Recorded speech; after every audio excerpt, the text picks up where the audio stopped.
Olá! Na aula de hoje, ainda dentro da macroeconomia, vamos falar sobre consumo, poupança, renda e nível de atividade. Os agentes econômicos têm que decidir como será usada a sua renda. A renda do trabalhador é seu salário, enquanto que a do empresário é o lucro. A renda desses agentes econômicos pode ser usada para o consumo ou para a poupança. Há três maneiras de se classificar os bens e serviços. A primeira delas seria bens de consumo não duráveis. São todos os bens de consumo que apresentam vida útil curta. Por exemplo, os alimentos e os vestuários, as roupas. Um segundo tipo seriam os serviços de consumo, que são as despesas feitas pelas pessoas com serviços prestados por outras pessoas, ou equipamentos com vistas à satisfação de suas necessidades. Por exemplo, o aluguel, quando a gente paga uma consulta médica, quando paga por um táxi ou Uber, por exemplo. E o terceiro tipo são os bens de consumo duráveis, que são os bens que apresentam vida útil longa, como, por exemplo, os automóveis e os eletrodomésticos. O consumo do sistema econômico pode ser considerado como a soma das despesas de consumo realizada por cada uma das pessoas por um determinado período de tempo. A parte da renda das pessoas que não é gasta com o consumo, ou seja, com a compra de produtos e serviços, é destinada à poupança.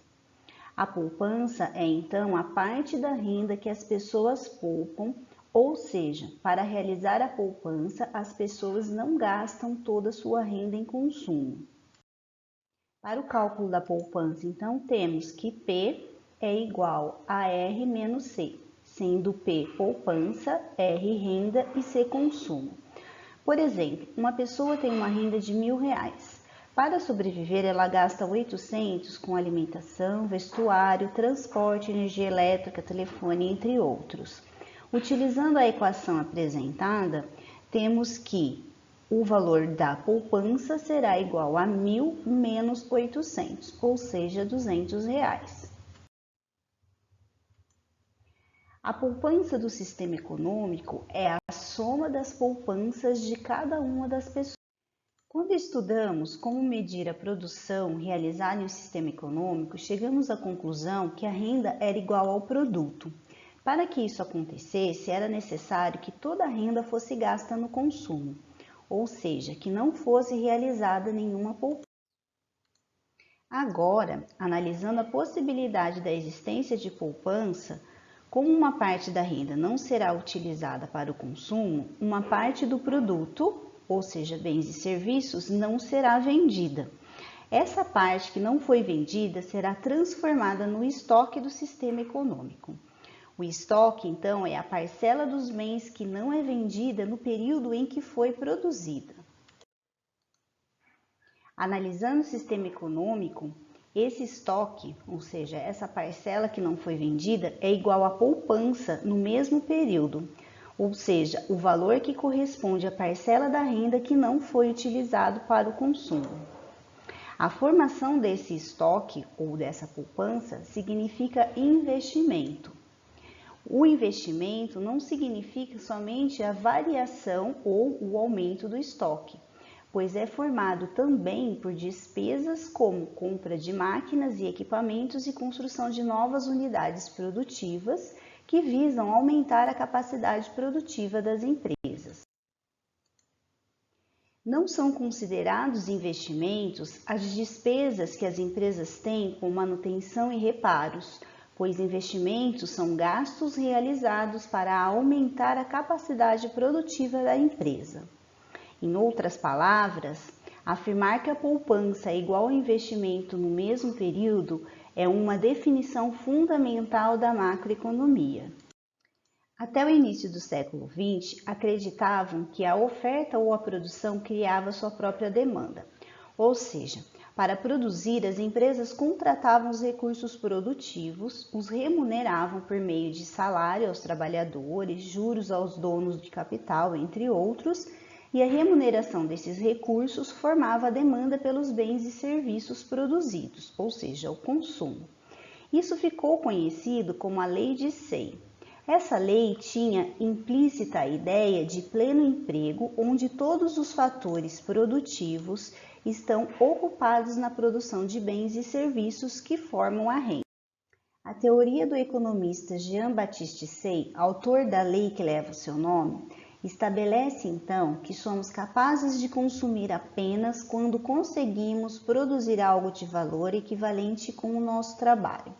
O conceito funciona estabelecendo a interdependência da sociedade. Assim, essa lógica de funcionamento não explicava as crises econômicas, a recessão e o desemprego. Acreditava que, ao utilizar todos os recursos produtivos, a remuneração desses recursos se dirigia ao mercado, ou seja, era utilizada para adquirir bens e serviços. Isso não acontece dessa forma, pois as pessoas não usam toda a sua renda para adquirir bens e serviços.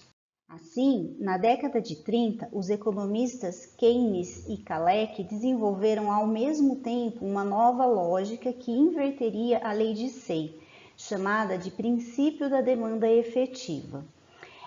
Esse princípio afirmava que a demanda determina o nível de produção ou de atividade.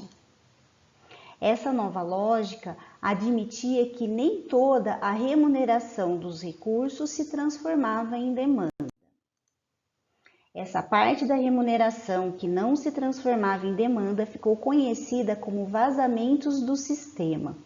Esses vazamentos levavam as empresas a não venderem todos os seus produtos, formando estoques e, por consequência, a reduzir a sua produção, gerando demissões, redução na compra de matéria-prima, entre outras. Keynes propunha, para solucionar os vazamentos, a intervenção governamental na economia como forma de retomar uma nova etapa de crescimento, reaquecendo uma economia estagnada ou em recessão, o que não poderia acontecer no pleno emprego, já que esse estava baseado nos mecanismos autorreguladores do mercado. Os sistemas econômicos são formados por agentes econômicos. Esses agentes são os trabalhadores, os empresários, o governo e o resto do mundo. Os sistemas econômicos encontrados tipicamente em vários países são economias abertas e com governo. As economias abertas consideram a existência de setor externo, ou seja, o resto do mundo, que mantém relações comerciais e financeiras com outros países. Essas relações acontecem por meio de exportações e importações. Economias com governo considera a existência do setor público. Esse agente, ou seja, o governo, ele interfere na divisão do produto e na demanda do sistema econômico.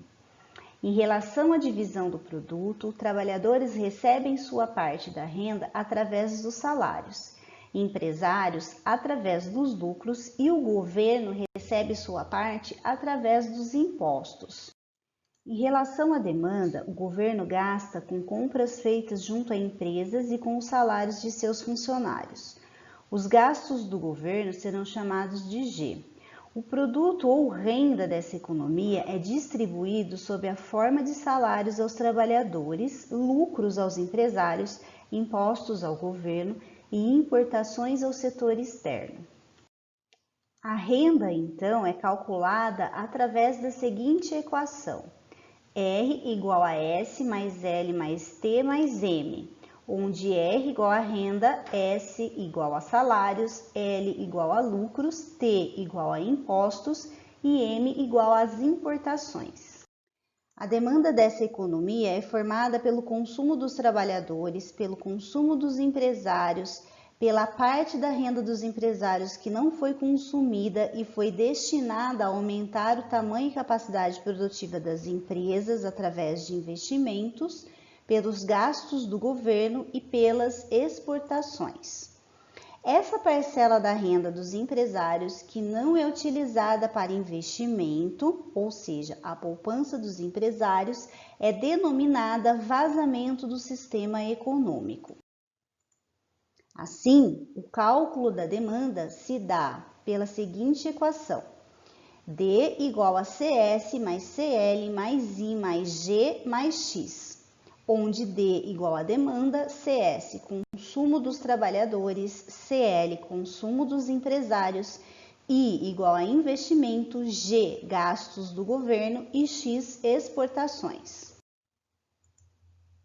Aplicando o princípio da demanda efetiva, onde o nível de produto ou renda é determinado pela demanda, e fazendo algumas manipulações, obtemos a igualdade fundamental da macroeconomia, ou seja, P igual a I mais G menos T mais X menos M, onde P igual a poupança, I investimento, G gastos do governo, T impostos, X exportações e M importações. A relação entre os gastos do governo e o que ele arrecada com impostos é conhecida como orçamento do governo. Quando os gastos públicos são maiores do que as receitas com os impostos, o governo está com um déficit, ou seja, o governo gasta mais do que arrecada. Quando os gastos públicos são menores do que as receitas com os impostos, o governo está com um superávit, ou seja, ele arrecada mais do que gasta. Quando os gastos públicos são iguais às receitas com os impostos, o orçamento do governo está em equilíbrio, ou seja, o governo gasta o mesmo que arrecada. A relação entre exportação e importação é o saldo da balança comercial. Quando as exportações são maiores do que as importações, a balança comercial está com superávit. Isso significa que o país exportou mais do que importou, ou seja, vendeu a outros países mais do que comprou de outros países. Quando as exportações são menores do que as importações, a balança comercial está com déficit. Isso significa que o país importou mais do que exportou, ou seja, comprou de outros países mais do que vendeu a outros países. Quando as exportações são iguais às importações, a balança comercial está equilibrada. Significa que o país comprou de outros países e vendeu a outros países a mesma quantidade. O superávit da balança comercial e o déficit do governo interferem no destino da poupança. Em muitos casos, a poupança é usada para financiar o setor público e pagar credores externos, ao invés de destinar aos investimentos.